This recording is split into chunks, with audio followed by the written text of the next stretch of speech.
Welcome to our Facebook live session, and today is World Health Day. And so today for our discussion, we will be discussing about COVID-19 vaccination. And for our discussion, we have with us Dr. J. Srikanth. He is a senior consultant for internal medicine at Apollo Hospitals, Jubilee Hills, Hyderabad. Welcome to our session, sir. Good evening and namaste viewers. And so, dear viewers, I know many of you might be having many questions related to COVID vaccine, whether to have it or not have it, if at all you're having any comorbid conditions, whether to discontinue your medicine, etc., etc. So just leave your doubts in the comment section and we'll answer them shortly.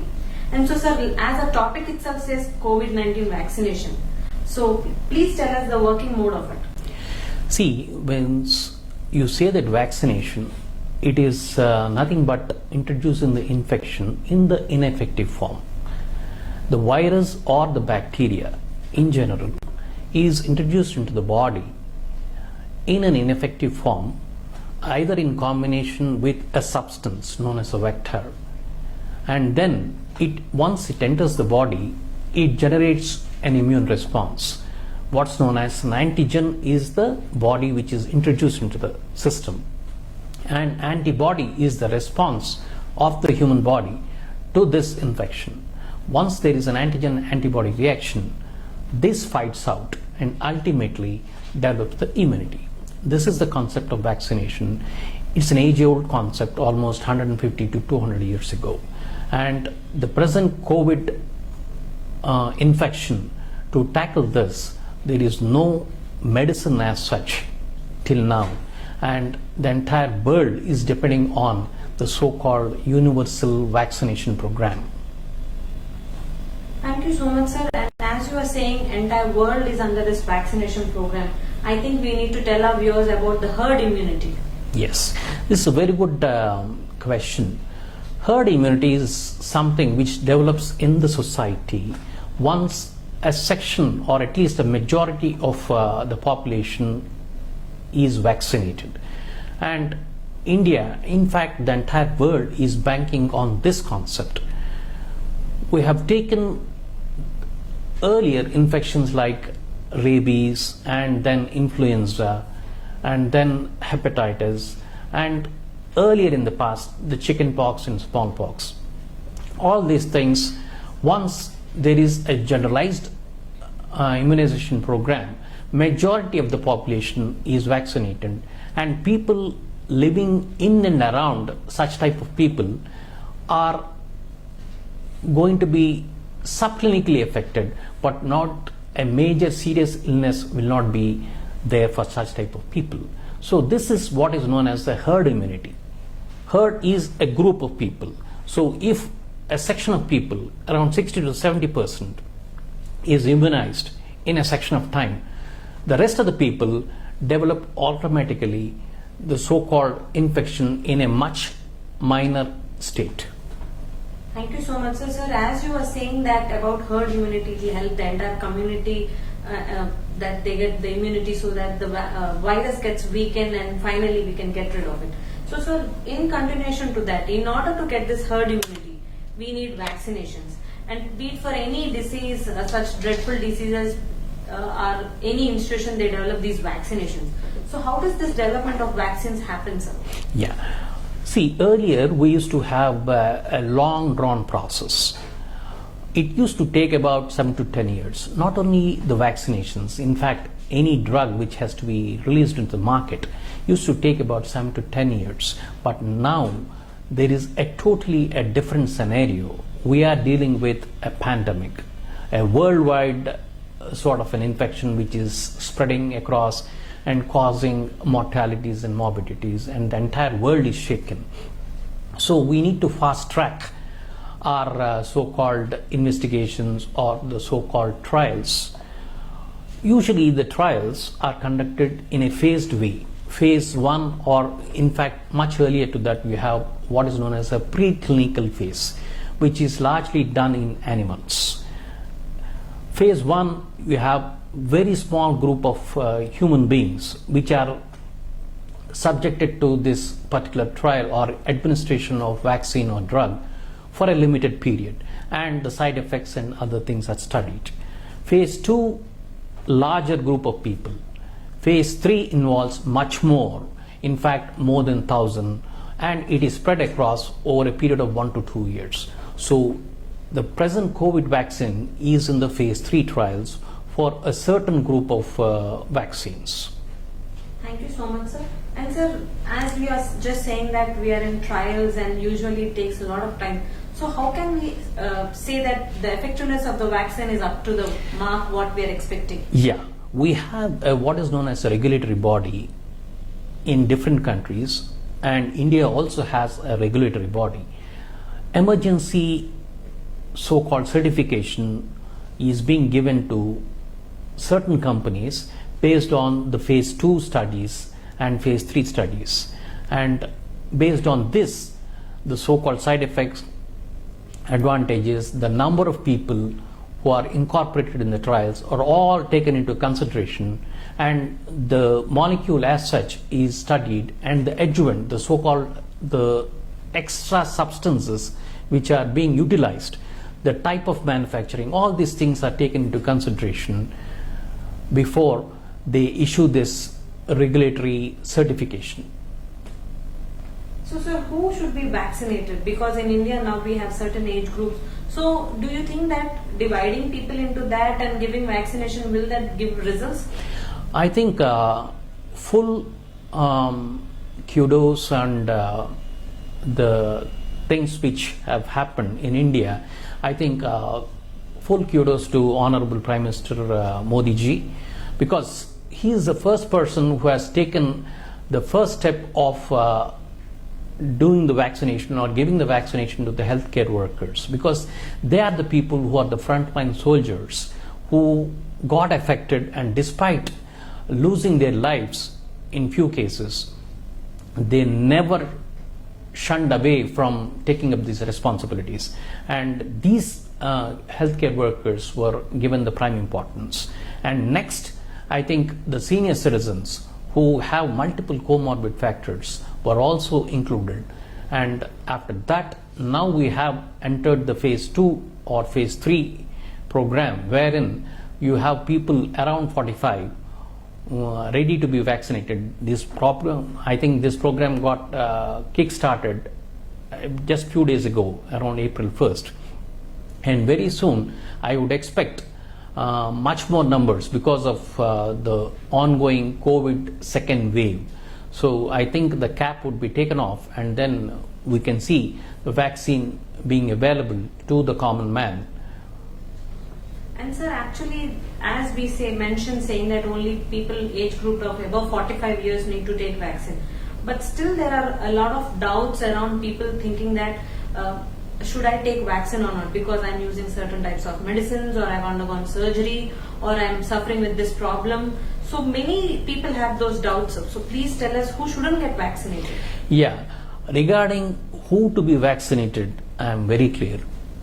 See, except for pregnant women, children less than 16 years across the world, in India it is around 18 years, because we haven't had any trials so far. So rest of the people, any person who crosses above 18 is eligible and should be vaccinated because of the problems which the COVID is going to cause havoc in the systems. Regarding the people who are not to be vaccinated, there are very few. People with congenital immunodeficiency, a very so-called immunodeficient disorder, much more common in the kids. And people with bleeding disorders, people with acute bleeding, they are the people who are in the ICUs. They are supposed to be avoided. So you need to avoid such type of people from getting vaccinated in the immediate so-called time interval. They can always get vaccinated once they are stabilized. And very few conditions like hemophilia, which is a bleeding disorder, such type of people, they stand a problem of bleeding. So we tend to avoid administering the vaccine for such type of people. Otherwise, majority of the people need vaccinations and have to be vaccinated. And sir, many people have a doubt, and we are even getting many inquiries saying that I am taking regularly my cholesterol tablets. So today, should I pause my tablets and go for vaccination or not? The answer is no, because whether the patient is diabetic or hypertensive, or whether the patient is dyslipidemic, in the sense having high cholesterol levels and various other comorbid factors like hypothyroidism, asthma, and various other medical problems, all these issues, they tend to get aggravated if he doesn't take the vaccine. By taking the vaccine, the intensity of the infection or the secondary infection can be brought down. So it's the universal opinion from the medical point of view that these people need not stop any of their medications. They can continue to use. Thank you so much, sir. Because we are getting many inquiries saying that my father's diabetic levels have gone up and he's on medication which is high doses. So shall we pause it and come and take vaccination? No need. Yes. Absolutely no need. Actually, dear audience, if at all you have any such doubts, if they are on higher, in the sense dose or anything, better consult your doctors rather than Googling it and searching and looking for answers. Because sir, on Google we tend to have multiple answers for each and every condition, which might be correct and which might not be correct. So better answer you would receive is from your regular treating physician, who will be the best choice to suggest you what to do and what not to do. I totally agree with you, Harita. I would say that Google is just like a ghost. It's an Aladdin type of a ghost. It's available and then it does more harm, causes unnecessary anxiety. So I totally agree with you. You need to consult your physician who would clarify all those doubts. And then one blanket rule is there is no need to stop any of the medications which these people are taking.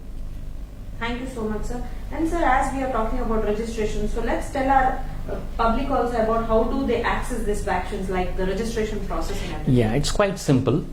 Any person, especially in India, I'm talking of the Indian population, any person who has got an Aadhaar card can get registered by entering through the portal which the government has announced, and then he can get registered to the nearest place where the vaccination is available, go on the scheduled time carrying the Aadhaar card, and then he can have the vaccination done. The one thing is he has to be there for at least half an hour to make sure that there is no minimal so-called side effects. Hydrate himself well, because this is the summer season, and minor side effects like body pains or fever, all these things are likely to develop in majority of the cases, but they just go away within a day or two. All he needs is only a paracetamol support, one in the morning, one in the night for a day. That's all. And make sure to hydrate yourself well. Plenty of fluids is a must. So staying in that so-called vaccination site after the vaccination, but follow all the precautions, because you are going there to get yourself vaccinated. Unknowingly you might be a carrier, so follow the social distancing, have the mask, and carry the sanitizer always with you, not only on that particular day, but the entire 6 months down the lane, even after the vaccination. Thank you, sir. And sir, there is a, I don't know whether to call it as a myth or a practice that is going on. People are taking tablets before itself, paracetamol, before they take the vaccine. Do you think is that right? See, paracetamol as such is a very, very weak analgesic. In fact, I would advocate the use of paracetamol because it is something which is a little more than a placebo, but definitely it's going to bring down the so-called body aches and other things, but certainly not the rest of the pain medications like you have aceclofenac and diclofenac and other medications which does more harm because they blunt the response, the immune response. The body always tries to react whenever there is an infection. The first thing which happens is some sort of an inflammation occurring in the body, either in the form of pains or a low degree of fever. So don't try to blunt the response, or undermine this response unless it becomes unbearable. So usage of paracetamol also should be limited, but it is not absolutely contraindicated. But rest of the medications are definite no. So sir, as we are talking about the vaccinations, we have these different types and many people have a confusion now whether to take Covishield or Covaxin. So please advise us about that. Yeah, see, vaccines are, if you talk in terms of the structure of the vaccine or the mechanism of action, there are 4 different types of vaccines. Mostly it is the inactivated virus which is being structured into a vaccine. For few, you have a so-called adjuvant or a vector. Vector is the one which helps in introducing this vaccine into the body. There are other vaccines which are under trial, which are protein based, and you have other vaccines also coming up in the pipeline which are basically a messenger RNA or a double stranded DNA oriented one. It's mostly a chemical variation, I would say. When it comes to the market value, you have in India right now 2 vaccines are approved by the government of India, Covishield and Covaxin. Both are inactivated virus. One has a vector adjuvant, mostly the Covishield. The other vaccines are also in the pipeline. You have Sputnik V, which is a Russian molecule, which is very soon going to be launched in the Indian market. Johnson & Johnson also is coming out with a single shot vaccine. The rest of the 2, Covishield and Covaxin, you need to have 2 doses within a span of 28 to 42 days. Especially with Covishield, the recent guidelines say that it's 6 weeks is a must between the first and the second. With Covaxin, 28 days is sufficient. But you require 2 doses to achieve the so-called immunity. Johnson & Johnson is coming up with a single shot vaccine. In the US, you have 2 other vaccines, mostly one from Pfizer, the other one is the Moderna. So well, these are all the vaccines which are there presently across the world. And so what is that we can expect from a vaccine after taking the first dose or the second dose? Because many people feel that now that they are shielded by a vaccine so they can go around, do whatever they want.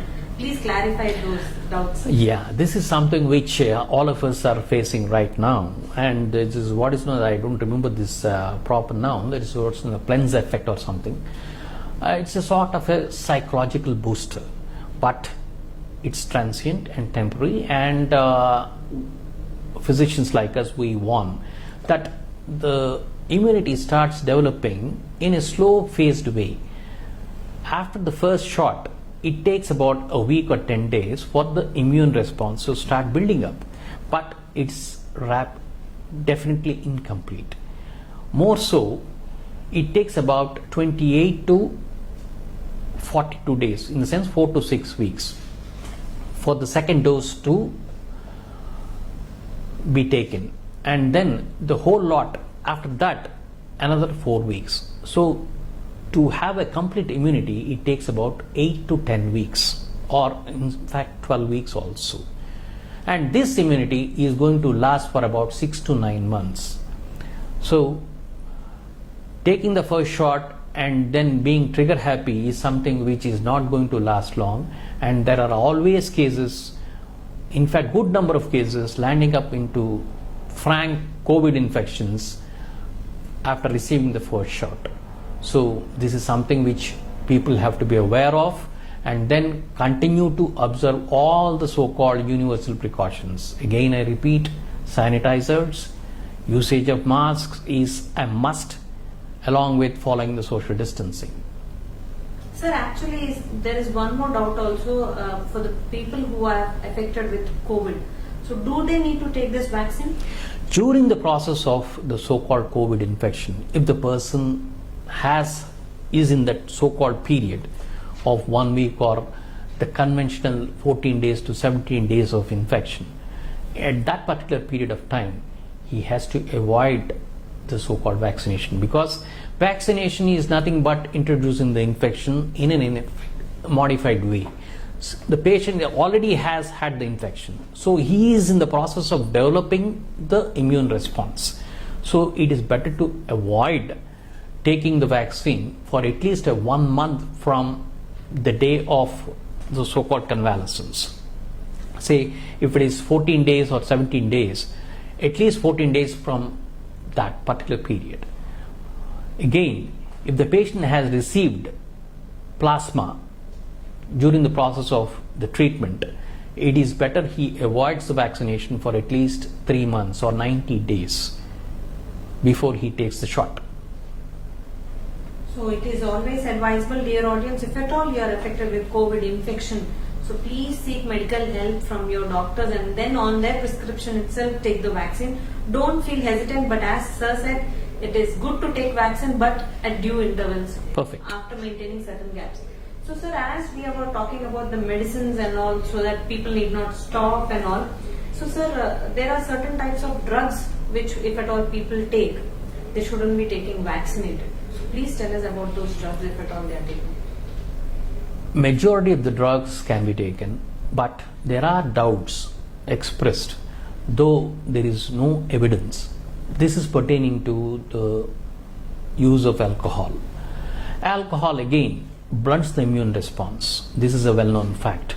So probably this is the reason we try to advise people to avoid consumption of alcohol for at least 2 to 3 days after he gets vaccinated, both first and second shot, because alcohol may blunt the immune response. Otherwise, there is no conclusive evidence with regards to the intake, the maximum, the usage and the dosing of alcohol.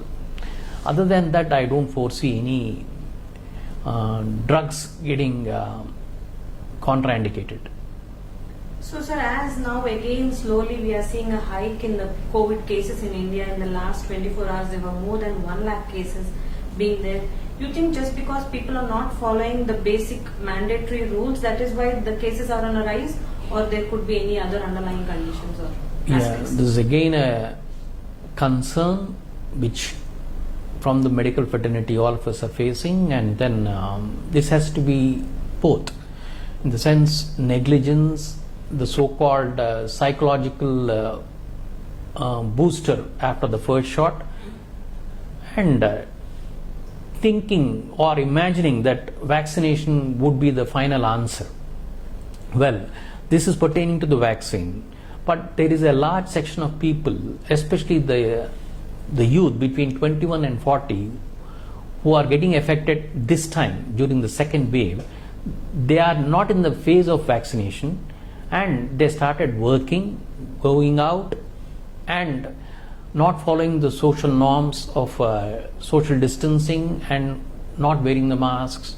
All these things are contributing to a large scale increase in this second wave. Well, personally, I feel that there should be what is known as a behavioral modification. Today itself, I think I saw in the papers my esteemed senior colleague and then the CEO or the president of Apollo Hospitals, Dr. Hari Prasad, was mentioning that there should be a sort of a behavioral modification amongst the public. In the sense, the people should be more aware and conscious about the management of handling this pandemic. So, in Telugu, there is what is known as Samadhana Bheda Dandopayalu. This has to be incorporated. Either the indiscipline has to be curbed with a sort of stringent measures, or some sort of a psychological changes have got to take place from within. These are the only two ways I see in curtailing the pandemic. Thank you so much, sir. I think we have covered pretty much everything about the COVID vaccination myths and everything. And dear audience, if at all you still have any doubts related to COVID vaccination, please leave them in the comment section, or you can even send us a message. We will get back to you shortly. And sir, if at all we have missed anything or didn't cover anything, please your final words to audience. I would just end the Sanskrit shloka saying that Lokas samasta sukhino bhavantu, sarve jana sukhino bhavantu, and this is possible only with the vaccination, and the following SMSs: social distancing, mask, and sanitizer use. So stay safe. All of us would fight this pandemic and be successful. Thank you so much, sir. Thank and you. dear audience, all our Apollo hospitals are COVID-free zone areas. If at all you are looking for any doctor appointment or consultation, please do visit the hospital. Don't delay your appointments and your treatments. Please do take them in time, because if you neglect them now, you might land up in serious problems which might be bigger than COVID. So thank you, sir, and thank you, dear audience, for joining us.